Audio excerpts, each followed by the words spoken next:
Students, अब हम पढ़ते हैं मनुष्य का पाचन तंत्र। मानव का जो ये पाचन तंत्र है, इसके अंदर आपको आहार नाल और साथ में जो ग्रंथियां हैं, पाचक ग्रंथियां, वो भी दिखाई जा रही हैं।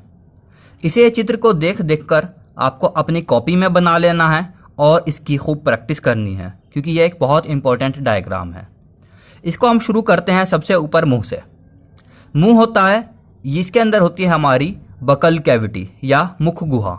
अब मुख गुहा के अंदर हमारे होते हैं दांत। दांत हमारे 4 प्रकार के होते हैं: करंतक, रदनक, अग्रचर्वणक और चर्वणक। ये 4 प्रकार के नाम आपको लिखवा भी दिए जाएंगे। और दंत सूत्र एक वयस्क मनुष्य का और एक बाल का जो दंत सूत्र होता है वह क्या है, यह भी आपको लिखवा दिया जाएगा आगे। अब दांत के बाद में आ जाता है जिह्वा यानी कि जीभ, जिसे हम टंग भी बोलते हैं। मुंह के अंदर हमारे दांत होते हैं और दांत के अलावा जीभ होती है।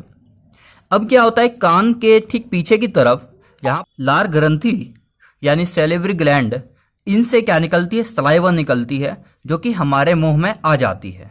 अब जब मुंह के अंदर सलाइवा आ जाती है और हम भोजन को अपने मुंह में रखते हैं, तो अब दांतों का और जीभ का काम शुरू हो जाता है। भोजन को हम दांतों के द्वारा काटते हैं, पीसते हैं और अच्छे से चबाते हैं।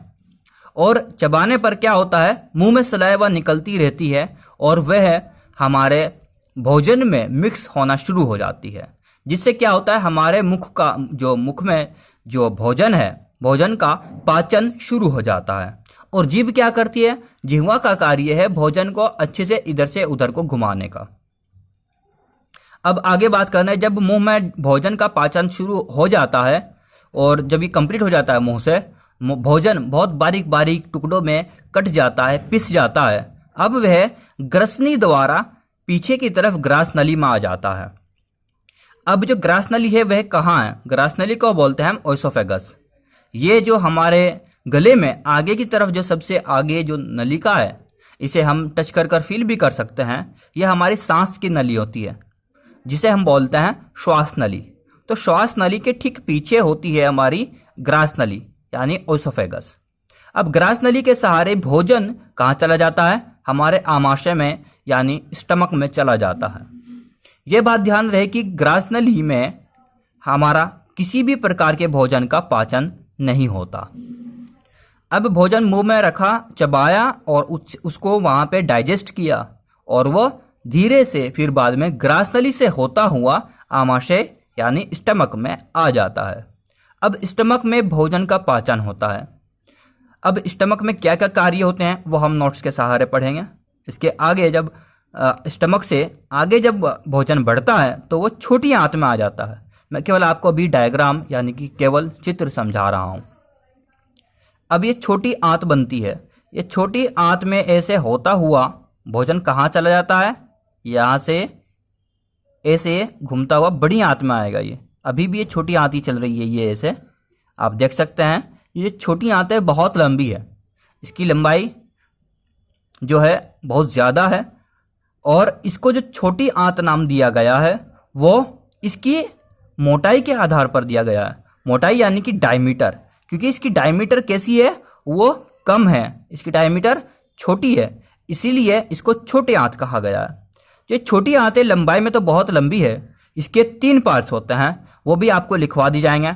डुओडेनम, पेट के जो मिला हुआ पार्ट है, स्टमक से मिला हुआ जो पार्ट है, सी शेप में आप इसे देख सकते हो, इसको बोलते हैं हम डुओडेनम। डुओडेनम के आगे का जो ये पार्ट होता है इसको बोलते हैं हम जेजुनम। और जेजुनम के बाद का जो लास्ट और सबसे लंबा हिस्सा होता है उसे बोलते हैं हम इलियम।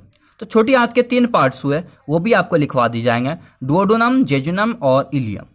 अब इसके बाद में आ जाती है आपकी बड़ी आंत। बड़ी आंत जो है ये है, और बड़ी आंत के भी कितने हिस्से होते हैं, 4 हिस्से होते हैं। सबसे पहले आ जाता है आपका सीकम, ये वाला जो पार्ट है जहां पर छोटी आंत बड़ी आंत से मिली होती है, ये बोलते हैं हम सीकम या उंडुक बोलते हैं इसको हम। सीकम के बाद में ये वाला हिस्सा आ जाता है, इसको बोलते हैं हम कोलन। और कोलन के बाद में आ जाता है आपका मलाशय, और मलाशय के बाद में आ जाती है आपकी गुदानाल यानी कि रेक्टम। तो अब बात करते हैं बड़ी आंत की।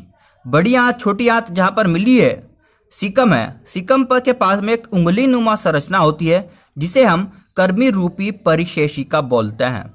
इसे हम बोलते हैं वर्मीफॉर्म अपेंडिक्स।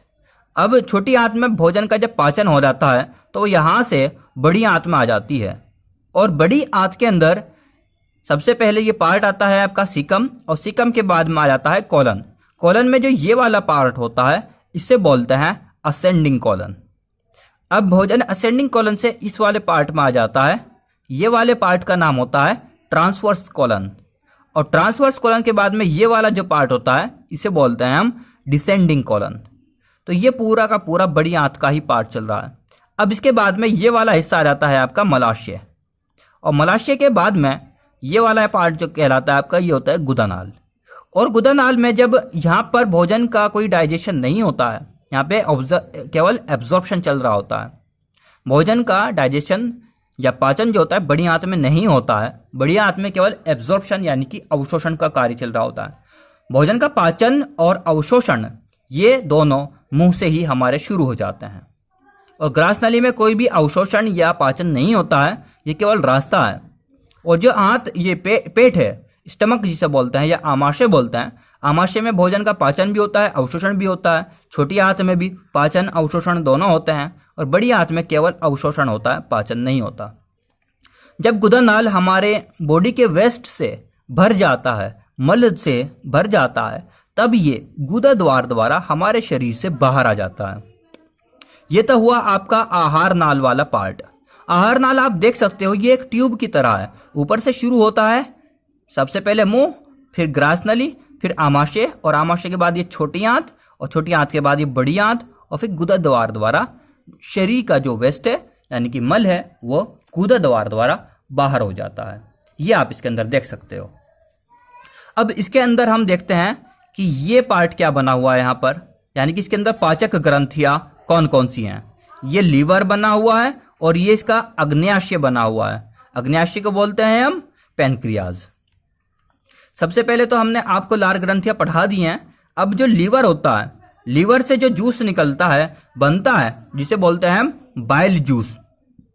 बाइल जूस निकलकर कहां पे आ जाता है, गल ब्लेडर में इकट्ठा हो जाता है, पित्ताशय में इकट्ठा हो जाता है, पित्त की थैली में इकट्ठा हो जाता है। अब वो वहां से निकलकर कहां जाता है, छोटी आंत का जो सी वाला पार्ट है, जिसे हमने क्या बोला था, डुओडुनम यानी कि ग्रहणी बोला था, ग्रहणी में आकर इकट्ठा चला जाता है, और भोजन के पाचन में ये मदद करता है। जो सिक्रेशन कहां से आया है, लीवर से आया है। अब अग्न्याशय होता है जिसे हम पेनक्रियाज बोलते हैं। पेनक्रियाज के जितने भी सिक्रेशन है वो भी कहां जाते हैं, छोटी आंत में आ जाते हैं, छोटी आंत का ग्रहणी वाला पार्ट, और फिर ये भोजन के पाचन में मदद करते हैं। अब ये कौन कौन से एंजाइम्स हैं, इन सब को हम पढ़ेंगे डिटेल में नोट्स के साथ में। तो स्टूडेंट्स, आपको ये हमारी वीडियो कैसी लगी हमें कमेंट्स कर ज़रूर बताएं, और वीडियो को लाइक करें, सभी स्टूडेंट्स के साथ में शेयर करें। चैनल को सब्सक्राइब करना ना भूलें। धन्यवाद।